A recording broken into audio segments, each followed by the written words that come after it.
I'm Elena, and I'm 31 years old. 7 years ago, my sister Sophia told a lie so devastating it shattered my entire world. My family, who always preached blood, is thicker than water, disowned me without a second thought. They left me to rot while I hit rock bottom. Yesterday, they showed up at my doorstep after all this time. The look on their faces when they saw me wasn't what I expected. They wanted the broken girl they abandoned, but that person doesn't exist anymore. If you're watching this right now, drop a comment letting me know where you're viewing from. Hit that like and subscribe button if you've ever had to rebuild your life from scratch. Trust me, what happened next is something you won't want to miss. I grew up in a traditional Italian-American family in Boston, where loyalty was everything. My parents, Maria and Anthony Rossi, built their entire identity around family reputation. Family protects family was practically our household motto, repeated at every Sunday dinner as we passed around my mother's homemade lasagna.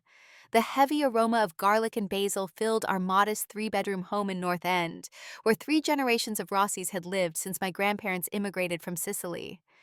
As the oldest child, I learned responsibility early. By age 10, I was helping my grandmother roll meatballs while my sister Sophia played outside.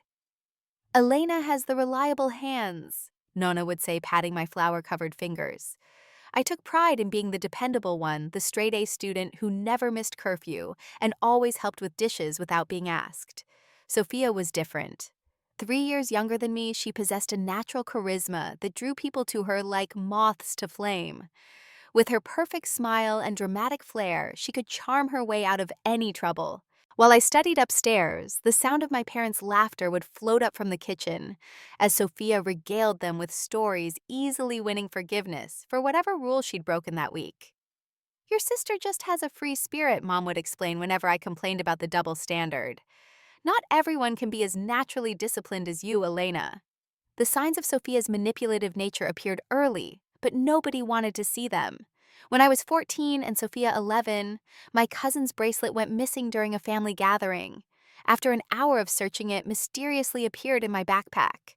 Sophia's wide-eyed innocence convinced everyone that I must have accidentally picked it up.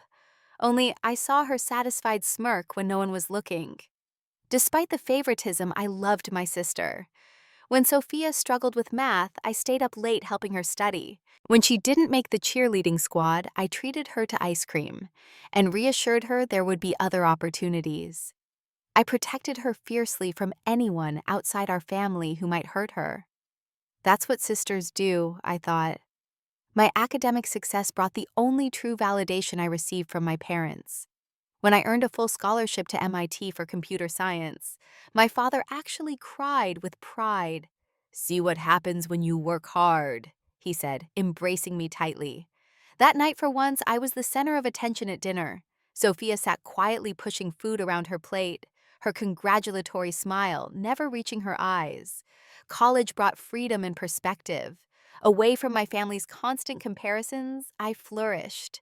I made the dean's list every semester and secured coveted internships that my classmates envied. It was during my sophomore internship at a tech firm that I met Michael Delano, a brilliant software developer with kind eyes and a quiet confidence that immediately attracted me.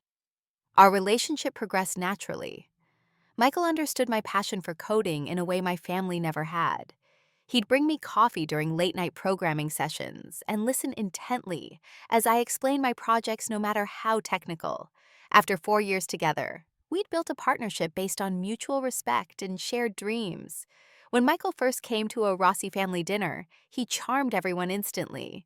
My father approved of Michael's steady job and 5-year career plan. My mother loved how he insisted on helping in the kitchen. Even my grandmother, notoriously suspicious of non-Italians, declared him a good boy with honest eyes. Sophia watched it all with an expression I couldn't quite read. She was overly affectionate with Michael from the start, touching his arm when she laughed at his jokes, asking deeply personal questions about his past relationships. I dismissed my unease as sisterly protectiveness. After all, family would never betray family. That's what I'd been taught all my life. I had no idea how wrong I was. On my 24th birthday, Michael proposed during a surprise party my family had helped him plan. The moment remains vivid in my memory. Fairy lights twinkling in my parents' backyard, the scent of my mother's tiramisu in the air, and Michael down on one knee holding a simple but elegant diamond ring. "Elena Rossi," he said, his voice steady despite the nervous sweat on his brow. "You're the most brilliant, kind-hearted person I've ever known. Will you marry me?"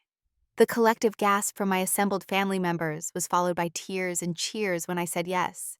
My father popped champagne. My mother hugged me so tightly I could barely breathe.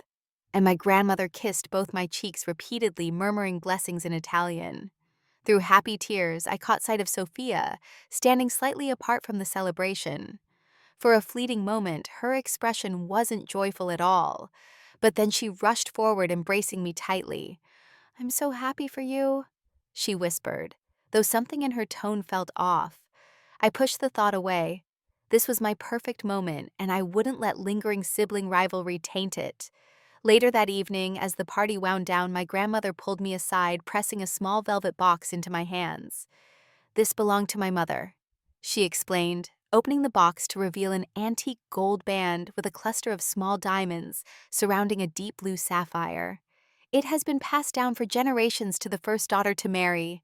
I've kept it safe for you all these years." The gesture moved me to tears. This tangible connection to my heritage meant more than any expensive modern ring could. Michael and I agreed I would wear his engagement ring daily, but use the family heirloom as my wedding band. The months following our engagement were a whirlwind of planning and happiness.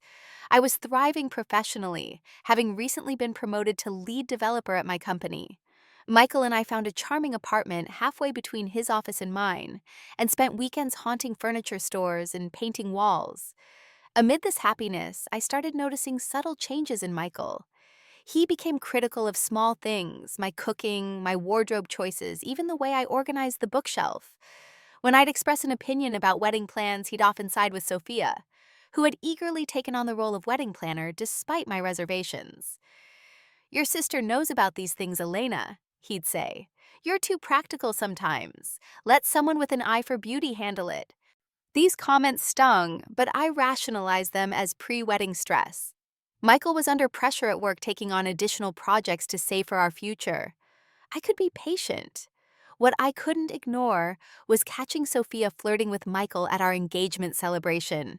She'd cornered him by the drinks table, standing unnecessarily close, laughing too loudly at whatever he was saying. When she reached up to straighten his tie, letting her hand linger on his chest, a cold feeling settled in my stomach. I confronted her that night after the guests had left. "What was that with Michael?" I asked directly. Sophia's expression flickered between surprise and something else before settling into innocent confusion. "What are you talking about? I was just being friendly with my future brother-in-law." "It seemed like more than friendly, I pressed. She laughed, the sound brittle. "Oh my God, Elena, are you seriously jealous? That's so pathetic. You've always been insecure about our relationship. I'm happy for you, really. Don't ruin it by being paranoid." Her words hit exactly where she knew I was vulnerable. Was I overreacting? Being the uptight sister again? I apologized, feeling ashamed of my suspicions. But then came the text messages I glimpsed on Michael's phone. Nothing explicit, but definitely inappropriate. "Missing your smile today," from my sister. "Can't wait to see you tomorrow," from Michael to her. When I asked him about it, his anger was immediate and disproportionate. "Are you spying on me now? Checking my phone like some psycho girlfriend?" His face flushed with rage. "They're innocent messages. Sophia's helping me plan your birthday surprise and you're ruining it with your paranoia." I apologized again, hating the way he could make me doubt myself. But the incidents kept accumulating. Michael working late, but his office building dark when I drove by. Sophia's mysterious appointments that she couldn't explain. The way they both seemed to tense when I entered a room unexpectedly. When I confided my concerns to my mother, her response was dismissive. "Your sister adores you, Elena. She's excited about your wedding, that's all. Don't create problems where there aren't any. Michael is a good man who chose you. Be grateful instead of suspicious." I tried to follow her advice. I buried my concerns and focused on work on wedding plans, on maintaining the perfect image of happiness. All the while, a distance grew between Michael and me, a coldness I couldn't seem to bridge, no matter how hard I tried. I should have trusted my instincts. Instead, I trusted my family. That was my first mistake. The day everything fell apart was deceptively ordinary. A Wednesday in April, cherry blossoms just beginning to bloom outside our apartment windows. I came home early from work, having closed a major project ahead of schedule, and earned an unexpected half-day off. I wanted to surprise Michael, maybe suggest a spontaneous dinner date to reconnect. The apartment was quiet when I entered, but Michael's keys were in the bowl by the door. Then I heard sounds from our bedroom. Laughter, murmured conversation, the unmistakable creak of our bed. I've replayed those next moments in my mind thousands of times. The slow-motion turn of the doorknob, the tableau that greeted me, Michael and Sophia, my fiancé, and my sister tangled in the sheets of the bed I'd shared with him for 2 years. The shock froze me in place. Neither noticed me at first, giving me several excruciating seconds to absorb the betrayal before my gasp alerted them. What happened next defies explanation even now. Instead of shame or remorse, Sophia's face transformed into a mask of fear. She shrieked, pulling the sheet up to cover herself. "Get away from me!" she screamed, her eyes wild. "Don't hurt me again!" Michael jumped up, positioning himself between us as if protecting her. From me. His expression hardened into something I'd never seen before. "Elena, calm down," he said, his voice cold. "Just walk away. You're scaring her." Scaring her? My voice sounded distant, as though someone else was speaking. "I found you in bed with my sister, and I'm scaring her." Sophia was crying now, theatrical sobs that shook her entire body. "I didn't want to," she gasped between tears. "She made me do it. She's always been so controlling, Michael. I told you what she's like when no one's watching." The room tilted. What was happening? What alternate reality had I stepped into where I was somehow the villain in this scenario? "You need to leave," Michael said firmly. "We'll talk when you've calmed down."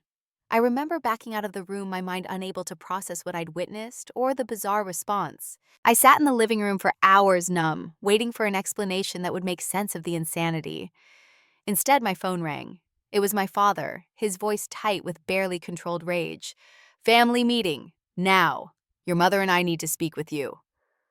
I arrived at my parents' house to find what felt like a tribunal assembled in the living room. My parents sat stiffly on the sofa, expressions grave. My grandmother perched in her favorite armchair, looking years older than she had at breakfast the previous day. My younger brother Lucas stood awkwardly by the window, clearly uncomfortable. And there was Sophia, curled against my mother's side eyes, red and swollen, a dramatic bruise on her cheek that hadn't been there hours earlier. "What is going on?" I asked, still feeling like I was trapped in someone else's nightmare. My father stood, his posture rigid with anger. "Sit down, Elena. Your sister has something to tell us, and you're going to listen without interrupting." What followed was the most elaborate, vicious lie I've ever witnessed. Through calculated sobs and trembling hands, Sophia spun a tale of years of secret abuse. She claimed I'd been tormenting her since childhood, jealous of her beauty and popularity. She described invented incidents of me threatening her, sabotaging her relationships, even physically attacking her when no one was around. "The perfect Elena everyone sees isn't real," she cried.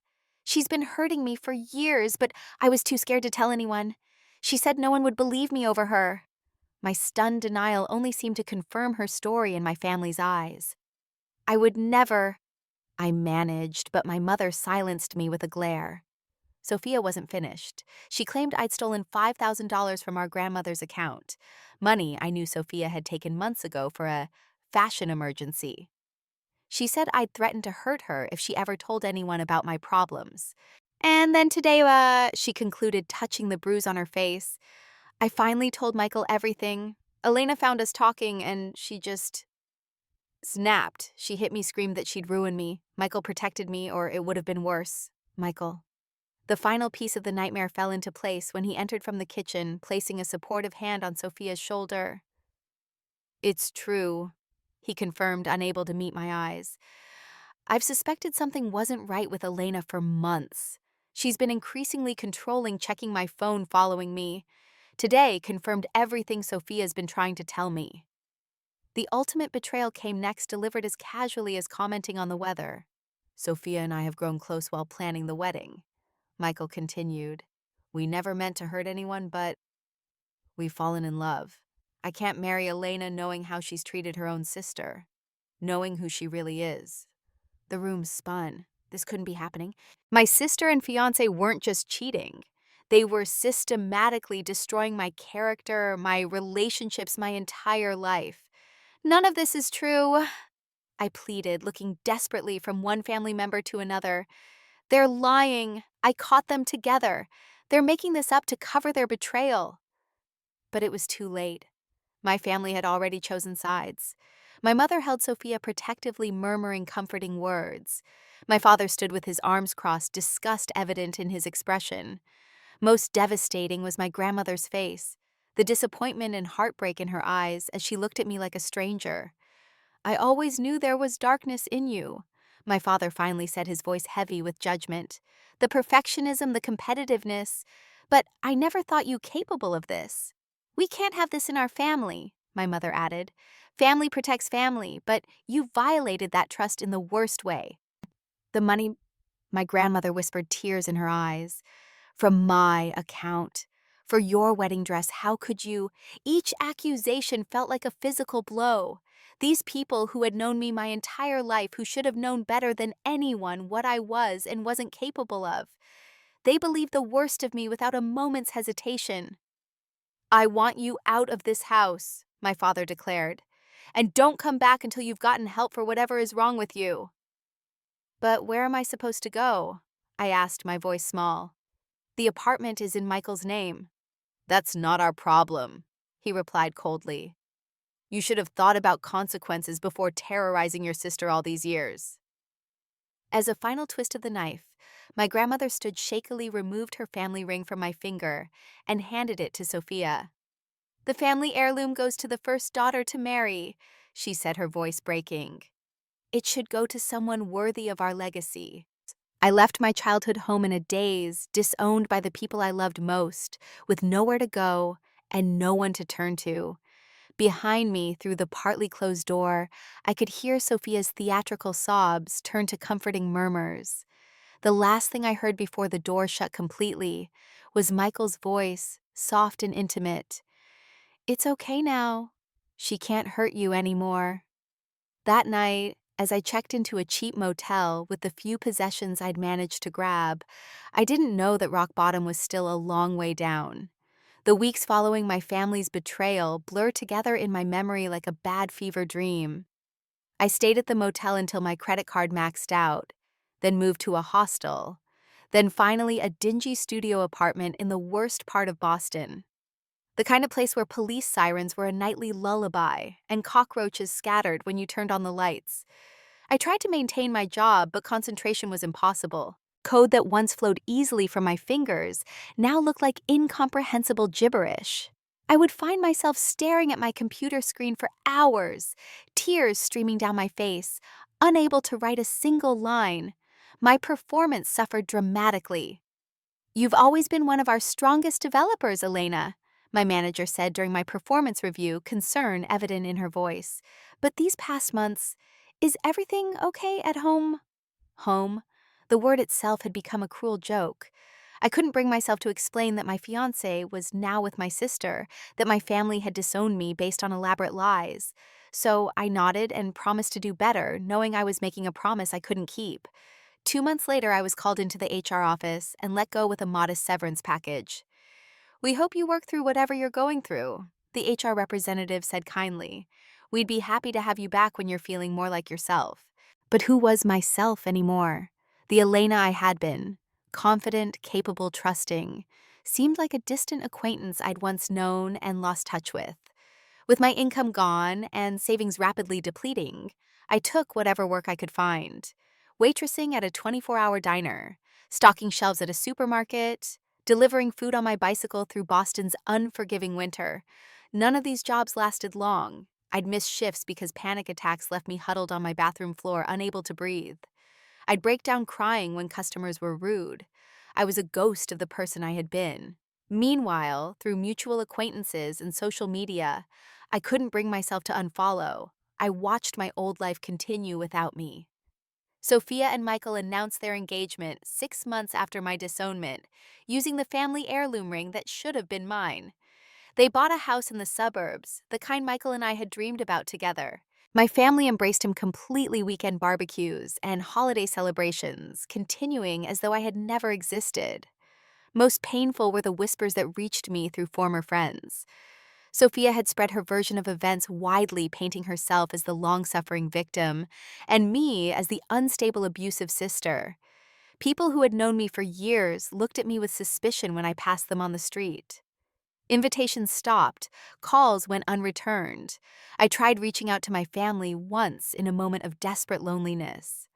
I wrote a long email to my parents, pleading for a chance to be heard for family therapy for any opportunity to clear my name. The response was a terse, cease and desist message from my father. Stop contacting us or we'll be forced to take legal measures. It was around this time that the severe anxiety took hold. I developed a fear of the open spaces of crowds of any situation where I might encounter someone from my old life. I jumped at sudden noises and flinched when people moved too quickly near me. Sleep became elusive, replaced by nightmares when it did come. In one recurring dream, I stood in my parents' living room screaming the truth, while my family calmly continued their dinner conversation, acting as though I wasn't there. My darkest moment came 18 months after being disowned. I'd just been evicted from my apartment, my few remaining possessions stuffed into a backpack. I'd applied for a dishwashing job and been rejected. Walking across the Longfellow Bridge, I stopped midway and looked down at the dark water below. It would be so easy to climb over the railing, so easy to make the pain stop forever. I stood there for I don't know how long, the cold metal of the railing biting into my palms, tears freezing on my cheeks in the bitter January wind. Not a night for sightseeing. The voice startled me back to awareness. A woman about my age stood a few feet away, hands in the pockets of her oversized coat, watching me with calm, knowing eyes. "I'm not sightseeing," I said, my voice rusty from disuse. "I know," she replied simply. Then, "My name's Taylor. There's an all-night diner about 3 blocks from here that makes decent coffee. I'm heading there now. You're welcome to join me." Something in her straightforward manner cut through my fog of despair. She wasn't pitying or judgmental, just matter of fact. And she was right. It wasn't a night for standing on bridges. "I'm Elena," I said, stepping away from the railing. I didn't know it then, but Taylor would become my lifeline, the first thread in a new tapestry of connections that would eventually replace what I had lost. That night in the diner, as I poured out my story to a stranger over endless cups of coffee, was the moment I began to turn away from the edge, both literally and figuratively. It was also the night I accepted her offer of a couch to sleep on the first small step on my journey back to life. You don't need them to validate your truth. These words from Taylor became my mantra during the slow, painful process of rebuilding my life. A social worker by profession, Taylor had seen enough trauma to recognize the signs of severe depression and PTSD. She didn't just offer me a place to stay, she connected me with a community mental health center that provided therapy on a sliding scale. "You're not crazy," my therapist, Dr. Patel, assured me during our first session. "Your reactions are normal responses to abnormal circumstances. Betrayal trauma is particularly devastating when it comes from those who should protect you." For the first time since my world collapsed, I felt seen, believed. The simple acknowledgement that I wasn't imagining what had happened was powerful beyond measure. Taylor's tough love approach complemented the more gentle therapy sessions. "You can be broken, Elena, but you can't stay broken," she'd say. "What's your plan for today? For this week? For next month?" Initially, my plans were small: shower every day, eat regular meals, apply for one job. These modest goals gradually expanded as my strength returned. Taylor's cramped apartment became my safe harbor, as I worked part-time at a nearby convenience store, saving every penny possible. "You were a software engineer," Taylor pointed out one evening, watching me count out my meager tips. "That skill doesn't just disappear because your family did." She was right, of course, though the thought of returning to the tech world terrified me. What if I ran into former colleagues who had heard Sophia's lies? I couldn't deny that coding had once been my passion. With Taylor's encouragement, I began teaching myself again using free online resources at the public library during my days off. It was there, hunched over a library computer, working through a coding challenge, that I met Jordan Chen. He noticed the problem I was solving and struck up a conversation. "That's an elegant solution," he commented, peering at my screen. "Most people would use twice as many lines to get the same result." Jordan owned a small but growing tech startup focused on data security.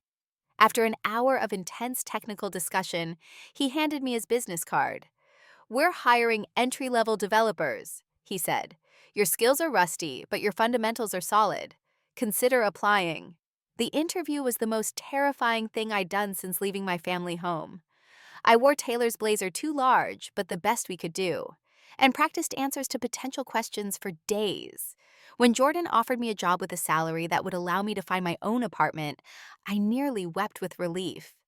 "Don't thank me," he said, seeming embarrassed by my emotion.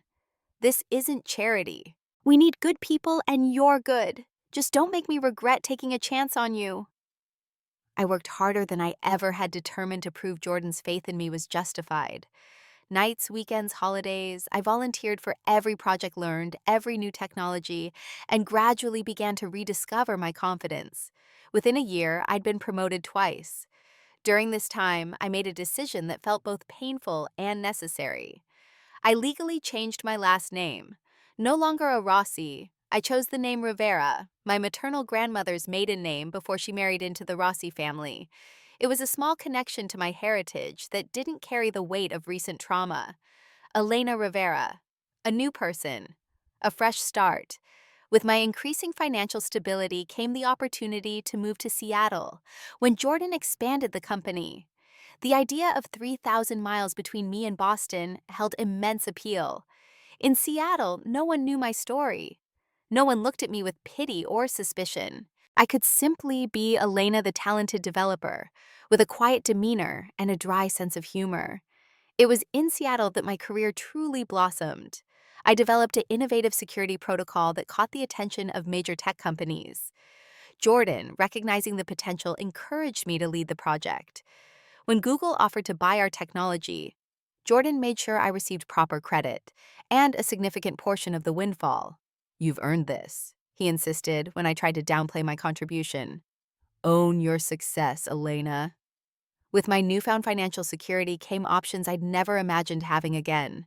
I bought a beautiful waterfront home, invested wisely, and eventually started my own software company specializing in data protection for vulnerable populations, something deeply personal to me after my own experience with character assassination. Along the way, I found a new family, not of blood, but of choice.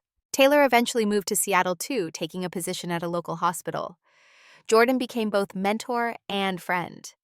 I built connections with colleagues who appreciated me for my mind and character, not for fulfilling family expectations. And then there was Alex. We met at a tech conference where I was a featured speaker, something that still amazed me every time it happened. He approached after my presentation with thoughtful questions, and no hint of the condescension I often encountered in the male-dominated tech world. Our relationship developed slowly, built on mutual respect and absolute honesty. I told him everything about my past early on, braced for disbelief or retreat. Instead, he listened without judgment, asked clarifying questions, and then simply said, "Their loss is immeasurable. Thank you for trusting me with your story." For the first time in years, I allowed myself to imagine a future that included love and family, on my terms with someone who saw me clearly and valued what he saw. By my 31st birthday, 7 years after being disowned, I had created a life that exceeded my wildest expectations during those dark days on the bridge. I was professionally successful, financially secure, surrounded by genuine connections, and planning a future with a partner who truly loved me. I had not just survived my family's betrayal, I had transcended it. And then, on an ordinary Sunday morning, my doorbell rang. The sound of the doorbell echoed through my open-concept living room, interrupting a peaceful morning. Alex was out for his usual weekend run, and I was enjoying coffee while reviewing code for a new project. My initial thought was that a neighbor might need something, or perhaps a package delivery had come early. Nothing prepared me for the sight that greeted me when I opened my front door. There, standing awkwardly on my porch, with expressions ranging from nervous to hopeful, were my father, mother, grandmother, and younger brother Lucas. Time seemed to stop as we stared at each other. 7 years had aged them all. My father's hair had gone completely gray. My mother's face had new lines around her eyes and mouth. My grandmother looked frailer than I remembered. And Lucas, who had been a teenager when I left, was now a fully grown man. Their eyes widened as they took in my appearance. I knew what they saw. Not the broken, desperate girl they had cast out, but a confident, well-dressed woman standing in the doorway of an elegant home. My hair was shorter, my posture straighter, my clothes expensive yet understated. The physical transformation reflected the deeper changes within. "Elena," my father finally said, his voice catching. "May we come in?" My first instinct was to slam the door, to give them a taste of the rejection they had so easily dealt me. But curiosity overrode anger. After 7 years of complete silence, what could possibly have brought them to my door? I stepped back wordlessly, allowing them to enter. Their eyes darted around my spacious living room, with its wall of windows overlooking Puget Sound, taking in the evident signs of success. The original artwork, the state-of-the-art technology, the beautiful furnishings. "You have a lovely home," my mother offered timidly. "Thank you," I replied, my voice cool and controlled. "Please sit down." They arranged themselves awkwardly on my sectional sofa. These people who once represented my entire world, now looking like uncomfortable strangers in my space. I remained standing, unwilling to give them the psychological comfort of putting us all on the same level. "How did you find me?" I asked. It was the most pressing question. I had been careful about my privacy, changing my name and keeping a low public profile despite my professional success. My father cleared his throat. "Your company was featured in Tech Innovator magazine last month. The article mentioned you grew up in Boston. It took some time, but we hired a private investigator." Of course. The recent profile, I'd reluctantly agreed to, believing enough time had passed to safely share parts of my story. I made a mental note to be more cautious in the future. "I see," I said, crossing my arms. "And why, after 7 years of complete silence, would you go to such lengths to find me?" My family exchanged uncomfortable glances. It was my grandmother who finally spoke, her once strong voice now quavering with age. "We know the truth, Elena, about everything, about Sophia's lies." A cold weight settled in my stomach.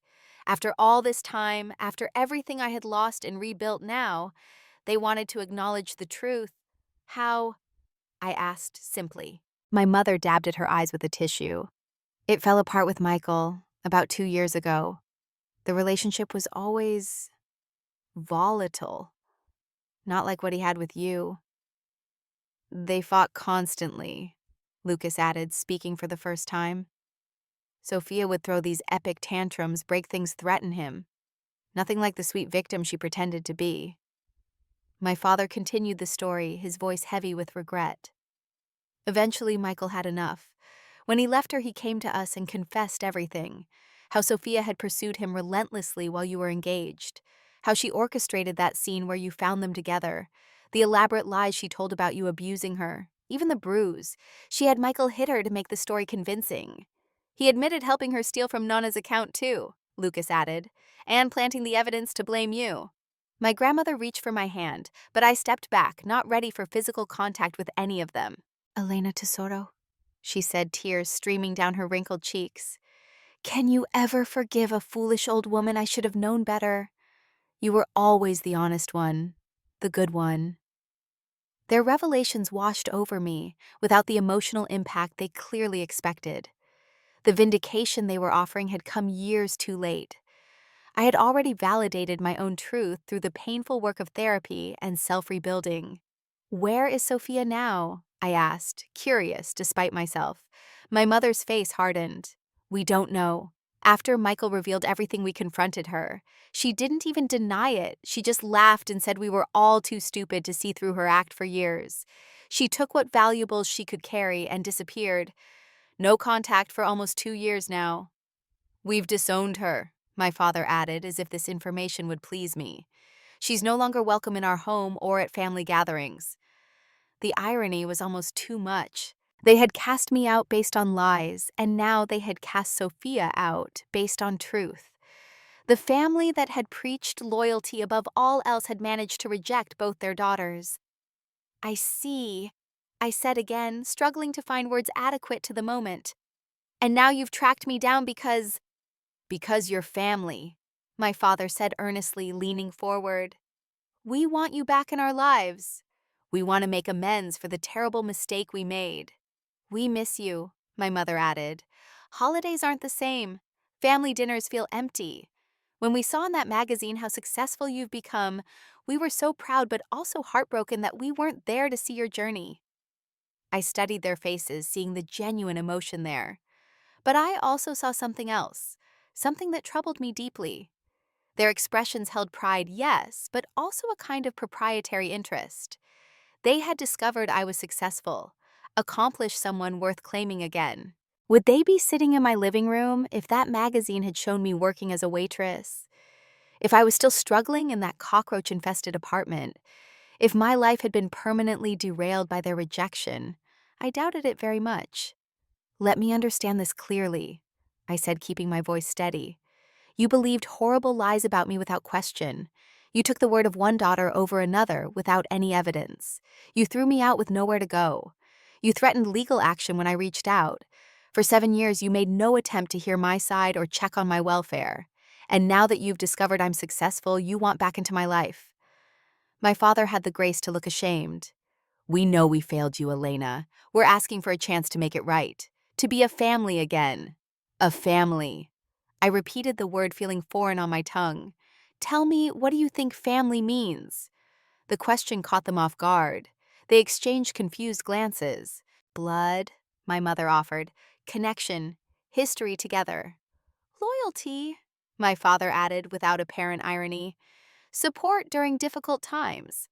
I laughed, the sound startling in the tense atmosphere. That's interesting. Because from where I stand, family means people who believe in you when everyone else doubts, who stand by you when it would be easier to walk away, who love you even when you have nothing to offer them. I gestured around my beautiful home. I built this life without you. I survived losing everything, my fiancé, my family, my home, my reputation, my career, and rebuilt from nothing. Not once during my darkest moments did any of you reach out to even check if I was alive. My brother Lucas looked genuinely distressed. I wanted to, Elena. I tried to find you after I turned 18, but by then you had disappeared. I never believed Sophia's stories. They didn't match the sister I knew. His words touched me slightly. Lucas had been only 15 when I was cast out, too young to defy our parents' decision. But the others had no such excuse. What exactly are you hoping for today? I asked, directing the question primarily to my parents. That I'll cry and embrace you and everything will be forgiven, that we'll resume Sunday dinners as if the last 7 years never happened. We just want another chance, my mother pleaded. Whatever that looks like, however much time it takes. We know we don't deserve it, but we're asking anyway. I walked to the window, looking out at the water. In the distance, I could see Alex running along the shore, headed back home. My present and potential future approaching the house where my past sat waiting. 7 years ago, I would have given anything to hear the words my family was saying now. I would have accepted any crumb of recognition, any partial apology just to have them back in my life. But I wasn't that desperate, broken person anymore. I need to be very clear about something, I said, turning back to face them. The girl you abandoned no longer exists. She couldn't survive what you did to her, so she became someone else. Someone stronger. Someone who doesn't need your approval or even your love to know her own worth. The words hung in the air between us, heavy with truth. Does that mean there's no hope? My grandmother asked in a small voice. I considered the question carefully. Did I want these people in my life again? Could we build something new from the ashes of what they had destroyed? Or would allowing them back simply reopen wounds that had finally healed? As I prepared to answer, I heard the front door open and Alex's familiar footsteps in the hallway. Elena! Alex called, his voice echoing slightly in the open space. You won't believe how beautiful it is outside today. We should definitely take the kayaks out later.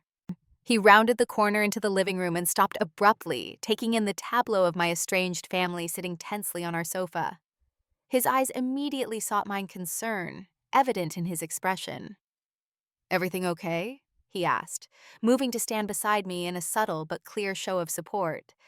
I leaned into his presence, drawing strength from his unwavering reliability. Alex, these are my parents, Anthony and Maria Rossi, my grandmother Lucia, and my brother Lucas, my family from Boston. The word family felt strange in my mouth, almost ironic. Everyone, this is Alex Morgan, my fiancé. The simple gold band on my left hand caught the sunlight, drawing their attention. It wasn't ornate or antique like my grandmother's ring, just a plain circle Alex had given me 3 months earlier, on an ordinary Tuesday evening, saying he didn't need special occasions to show his commitment. My mother's eyes widened. You're engaged? That's wonderful news. When's the wedding? My grandmother asked, a hint of her old enthusiasm breaking through. Next spring, Alex answered smoothly, his arm slipping around my waist. Small ceremony, just close friends and family. The emphasis on close wasn't lost on anyone. My parents exchanged pained glances. Well, my father said awkwardly, I hope we'll have the chance to get to know you better, Alex. Alex's response was diplomatic, but non-committal. Elena will decide what happens next. I support whatever she chooses. His simple statement underscored everything that had been missing from my relationship with my blood family: unconditional support for my autonomy and decisions. Could you give us a moment? I asked Alex quietly. He nodded, kissed my temple, and headed upstairs, his silent message clear: I'm here if you need me. Once he was gone, I turned back to my family. I've spent years in therapy processing what happened. One of the most important things I've learned is the difference between forgiveness and reconciliation. Forgiveness is something I do for myself, to release the anger and resentment that would otherwise poison my life. Reconciliation is something else entirely. It's the rebuilding of trust and relationship, and it requires much more than apologies. I took a deep breath before continuing. I forgave you years ago, not because you deserved it, but because I needed to move forward. But reconciliation, that would require consistent long-term effort on your part to earn back my trust. It would require acknowledgement of exactly what your actions cost me.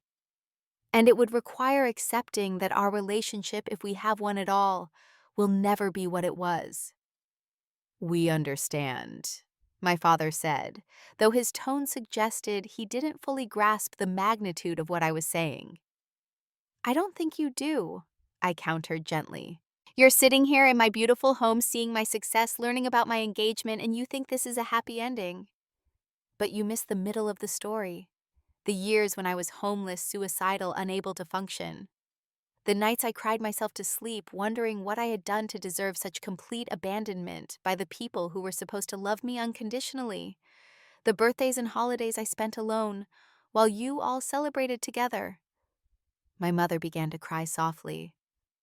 We can never make up for that time, Elena. We know that. But please don't punish us forever for our terrible mistake. This isn't about punishment, I explained, surprised by how calm I felt.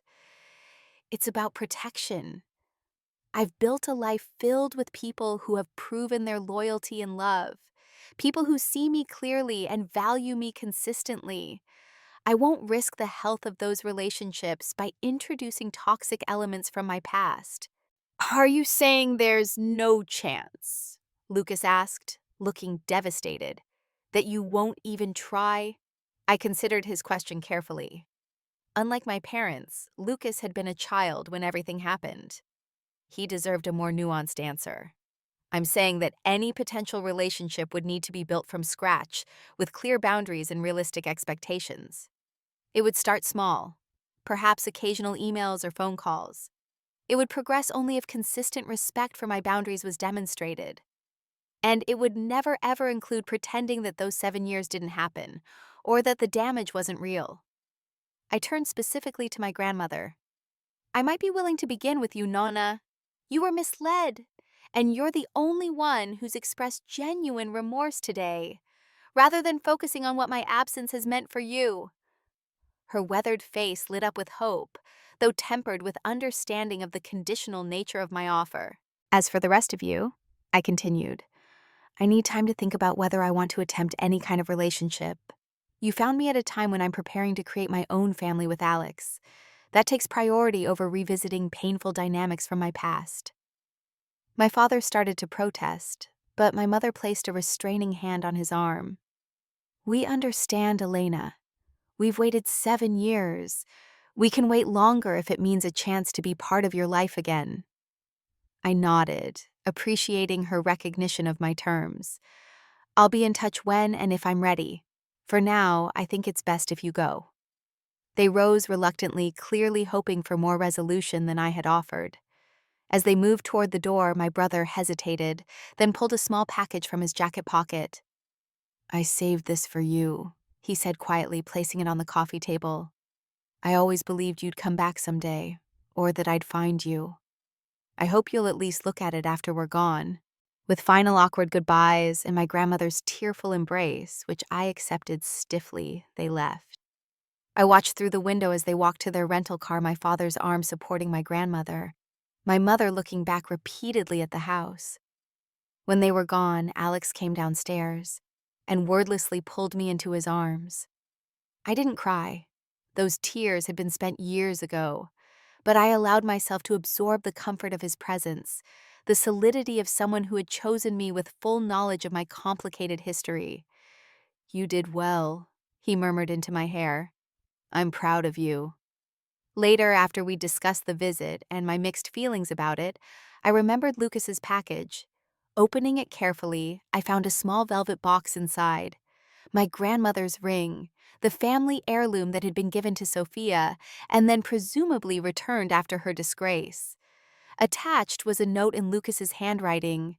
This always belonged to you. Whatever you decide about us, please keep it. It's your birthright regardless of past mistakes. With hope. Oh, the gesture moved me unexpectedly. Not because I wanted the ring anymore. Alex's simple band meant infinitely more to me, but because it represented the first acknowledgement that something tangible had been taken from me unjustly. I placed the box in my dresser drawer, not ready to decide its fate. Like my relationship with my family, it represented a complicated piece of my past that I would address when the time felt right on my own terms. Looking out at the sunset over the water, Alex's arm around my shoulders, I reflected on the long journey from that devastating family dinner to this moment. The girl who had been cast out no longer existed. It was true. In her place stood a woman who had learned that family could be chosen, that worth wasn't determined by others' perceptions, and that sometimes the greatest act of self-love was setting boundaries with those who had proven themselves untrustworthy. The broken girl they abandoned no longer existed. The woman who survived didn't need them anymore, but might eventually choose to let them earn a place in her life. On my own terms, in my own time, with the full acknowledgement that I was no longer waiting for their approval or validation. I had found those things within myself, and that was the most valuable lesson of all. Have you ever had to set boundaries with family members who hurt you? How did you balance forgiveness with self-protection? Share your experiences in the comments below. If this story resonated with you, please hit that like button and subscribe to hear more journeys of healing and self-discovery. And if you know someone who might be struggling with family betrayal, share this video with them. Sometimes knowing we're not alone makes all the difference. Thank you for listening to my story. And remember, family is defined by actions, not blood. Wishing you the courage to stand in your truth and the wisdom to build the life you deserve.